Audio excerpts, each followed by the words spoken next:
तो दोस्तों हुआ ये कि मोदी जी ने डुबकी तो लगाई थी लक्षद्वीप में और डूब गया है मालदीव। इसीलिए तो हम कहते हैं वाह मोदी जी वाह वाह। मालदीव के 3 छपरी नेता तो भारत और मोदी जी को उल्टा सीधा बोलकर निपट गए, निकल गए, मगर उसके बाद जो रायता फैला है उसे समेटने में मालदीव सरकार के हाथ पांव फूले हुए हैं। 5 लाख मालदीव की आबादी है और 10 लाख हिंदुस्तानी अब तक #बॉयकॉट मालदीव ट्रेंड करवा चुके हैं।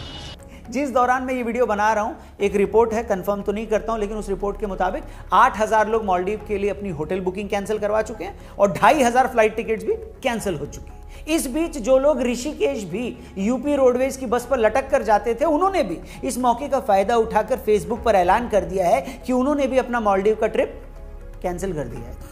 अब आए ना लाइन पे। कुल मिलाकर आलम यह है कि सचिन तेंदुलकर से लेकर सलमान खान तक, अक्षय कुमार से लेकर श्रद्धा कपूर तक, हार्दिक पांड्या से लेकर जॉन अब्राहम तक, क्रिकेट और बॉलीवुड की तमाम हस्तियों ने खुलकर लक्षद्वीप के सपोर्ट में वो लोग आए हैं।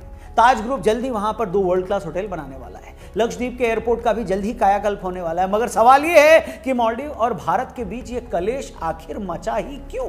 आखिर क्यों एशिया का सबसे छोटा देश भारत के खिलाफ उड़ता तीर ले रहा है? क्या मोदी जी का लक्षद्वीप जाना सिर्फ इत्तेफाक था? और सबसे बड़ी बात, हमने क्यों अपने थंबनेल में लिखा है कि एहसान फरामोश मालदीव? तो आइए आज के इस वीडियो में हम इन सारे मुद्दों पर बात करें, मगर उससे पहले मैं आप सबसे विनती करूंगा कि इस वीडियो को ध्यान से देखिए, एंड तक पूरा देखिए, क्योंकि हम इस वीडियो में कुछ ऐसी बातें आपको बताने वाले हैं जो शायद आप नहीं जानते होंगे। हम क्या, शायद मालदीव के लोग भी न जानते हो। तो आइए शुरू करते हैं। वीडियो पसंद आए तो प्लीज इसे दबा के अपने दोस्तों, यारों, रिश्तेदारों से शेयर जरूर करिएगा। नमस्ते एंड वेलकम। दोस्तों, इससे पहले कि हम आपको यह समझाएं कि हम मालदीव को एहसान फरामोश क्यों कह रहे हैं, उससे पहले आपको थोड़ा सा बैकग्राउंडर दे देते हैं। हुआ ये कि आज से तकरीबन 2 महीने पहले 17 नवंबर 2023 को मोहम्मद मोइजू मालदीव के 8वें राष्ट्रपति बने। मोइजू की पीपल नेशनल कांग्रेस ने अपना पूरा इलेक्शन भारत विरोध सेंटीमेंट पर लड़ा था। मालदीव और भारत के रिश्ते हमेशा से बड़े अच्छे रहे। मालदीव के पिछले राष्ट्रपति इब्राहिम मोहम्मद साली भी भारत के सपोर्टर थे, मगर मोइजू की पीपल नेशनल कांग्रेस पिछले काफी टाइम से मालदीव में भारत के खिलाफ माहौल बना रही थी। मोइजू ने अपने इलेक्शन कैंपेन तक में यह बोला था कि अगर वो प्रेसिडेंट बने तो मालदीव में मौजूद भारतीय सैनिकों को देश से बाहर निकाल देंगे।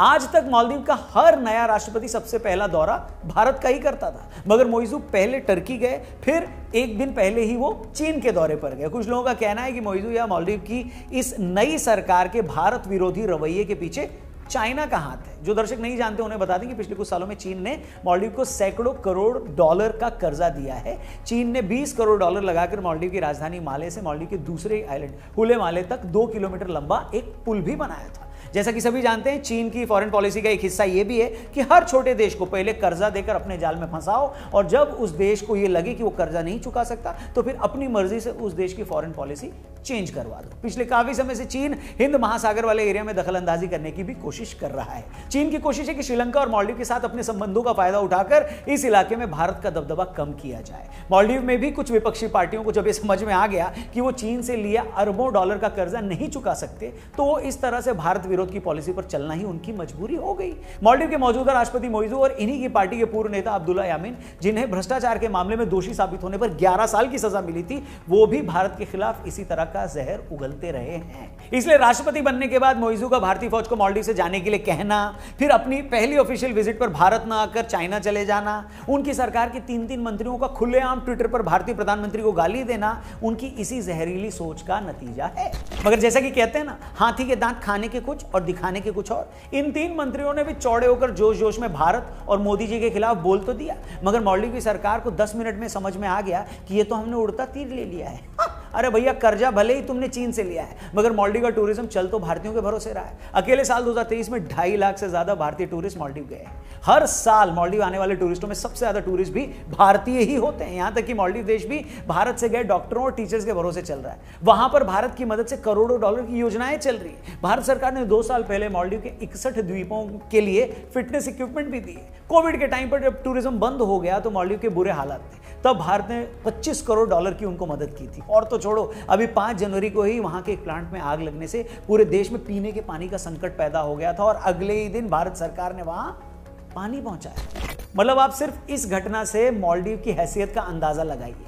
मतलब जो देश पीने के पानी तक के लिए भारत पर इस हद तक निर्भर है, वहां के कुछ छपरी मंत्री सोशल मीडिया पर भारतीय प्रधानमंत्री को गाली दे रहे हैं। इससे ज्यादा कम अकली कुछ और हो सकती है क्या? बताइए। हेलो, अब आते हैं एहसान फरामोशी वाली बात। ये मोइजू और उनके छपरी मंत्री जो आज भारत को गाली दे रहे हैं, क्या उन्हें नहीं पता कि अगर भारत ना होता तो मालदीव में लोकतंत्र ही ना होता और न ही वहां के नेता बचते? ये भारत ही था जिसने मालदीव देश को एक नहीं कई बार बचाया। तो भाई कहानी यह है कि दक्षिण एशिया के कई देशों की तरह मालदीव पर भी कई सालों तक अंग्रेजों का राज था। साल 1965 में जाकर मालदीव अंग्रेजी हुकूमत से आजाद हुआ। साल 1978 में चुनाव के बाद अब्दुल गयूम इब्राहिम नासिर को हटाकर वहां के दूसरे राष्ट्रपति बने और फिर अगले 30 सालों तक वो मालदीव के राष्ट्रपति बने रहे। अब कहानी सुनिए आप। हुआ ये कि 78 में अब्दुल गयूम के मालदीव का राष्ट्रपति बनने के बाद अगले 10 सालों तक उनके तख्ता पलट की 3 बार कोशिशें की गई। पहले 1980 में, फिर 1983 में और फिर तीसरी और सबसे दमदार कोशिश हुई 1988 में। तारीख थी 3 नवंबर 1988। मालदीव के राष्ट्रपति अब्दुल गयूम भारत आने वाले थे। उस वक्त भारत और मालदीव के रिश्ते बड़े अच्छे थे, इतने अच्छे कि अब्दुल गयूम को मालदीव से भारत लाने के लिए भारत सरकार ने अपना विशेष विमान मालदीव भेजा था। मालदीव के एक बिजनेसमैन थे अब्दुल्ला लतीफी। ये उस वक्त मालदीव में तख्ता पलट करके गयूम को उनके पद से हटाना चाहते थे। इन्हें पता था कि इस काम के लिए उन्हें कुछ बंदे चाहिए होंगे, तो उन्होंने उस वक्त श्रीलंका के आतंकी संगठन People's Liberation Organisation of Tamil Eelam की मदद से उनके 200 मिलिटेंट मालदीव में घुसा दिए।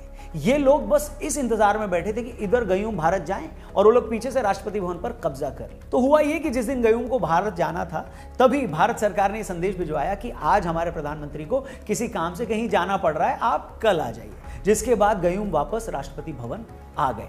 मगर अब्दुल्ला लतीफी के आतंकियों ने कब्जा करने का अपना प्लान नहीं बदला और मालदीव के रेडियो स्टेशन, टीवी स्टेशन, वहां की सरकारी बिल्डिंगों और एयरपोर्ट पर कब्जा कर लिया। राष्ट्रपति को अपनी जान बचाकर एक सेफ हाउस में छिपना पड़ा।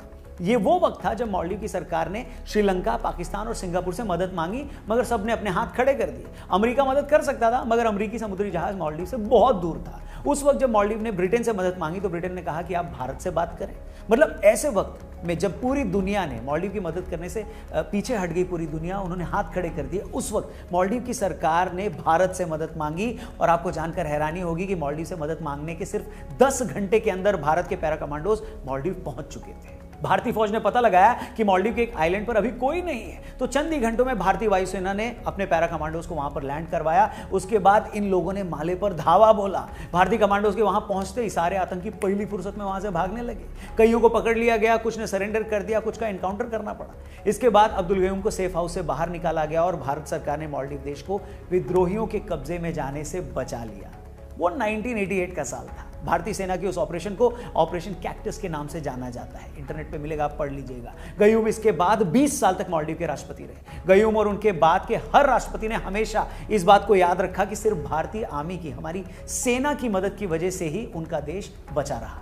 और ऐसा नहीं कि आज मालदीव में ये बात लोग नहीं समझते या नहीं मानते। अगर मालदीव के कुछ नेताओं की बेवकूफियों को साइड कर दिया जाए तो आज वहां के बहुत सारे सांसद, वहां का मीडिया और बुद्धिजीवी वर्ग भी इस बात को मानता है और समझता है कि मालदीव के लिए भारत के क्या मायने हैं। That India has always been the first responders for whenever we are in need. We've been dependent on India for economic relations, social relations, health, education, trade, tourism, etc., etc. And the Maldivian people are very grateful for this and very aware of this. दोस्तों, एक बात मैं अपने videos में कई बार दोहराता हूं और आज फिर से दोहराना पड़ रहा है कि उस देश या उस कौम से ज्यादा बदनसीब और कोई हो ही नहीं सकता जिसे ये पता ही नहीं है कि उसका अतीत क्या है, उसकी जड़ें कहां हैं और उसका रिश्ता किससे।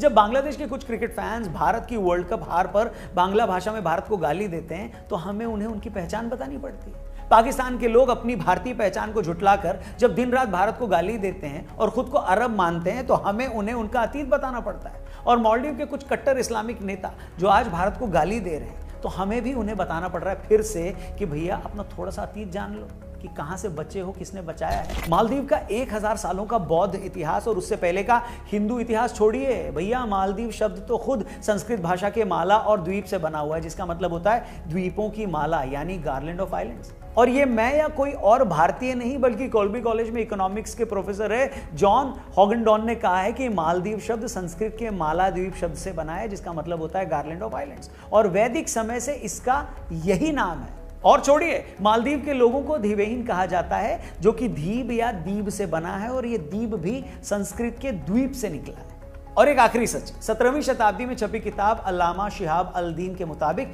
मालदीव क्षेत्र में आकर बसने वाले लोग पहले भारत के कालीबंगा से थे और बहुत से इतिहासकार भी ये मानते हैं कि मालदीव में बसने वाला पहला शख्स भारत के गुजरात से था। तो भाई लोगों, ये है मालदीव की असली पहचान, जिसका नाम भी भारतीय भाषा से निकला है, जिसके पूर्वज भी भारतीय थे, जिसका हजारों सालों का अतीत भी बौद्ध और हिंदू धर्म का रहा है।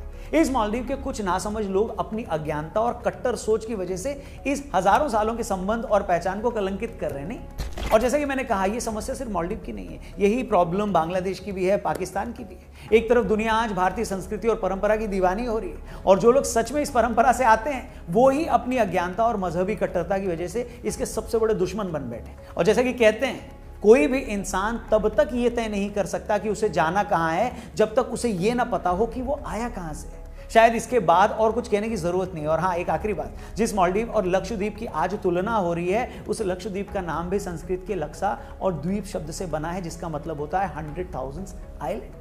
मतलब मालदीव और लक्षद्वीप भले अलग अलग हो, मगर दोनों के नाम का जन्म संस्कृत भाषा से ही हुआ है। उम्मीद करते हैं इस सब्जेक्ट पर बनाई हमारी ये वीडियो आपको अच्छी लगी हो, पसंद आई हो तो प्लीज इसे और भी लोगों तक पहुंचाइएगा, जरूर शेयर करिएगा। आपका हर एक शेयर हमारे लिए इंपॉर्टेंट है। जाने से पहले वीडियो को भी जरूर लाइक करिएगा। और हाँ, अयोध्या में होने वाले प्रभु श्री राम के मंदिर की प्राण प्रतिष्ठा को लेकर भी हम लगातार आप तक अपनी स्पेशल स्टोरीज पहुंचाते रहेंगे। अयोध्या या किसी भी विषय पर अगर आप कोई स्पेशल वीडियो देखना चाहते हैं तो उसके बारे में भी कॉमेंट बॉक्स में कॉमेंट जरूर करिएगा। हमारे चैनल को सब्सक्राइब करिएगा।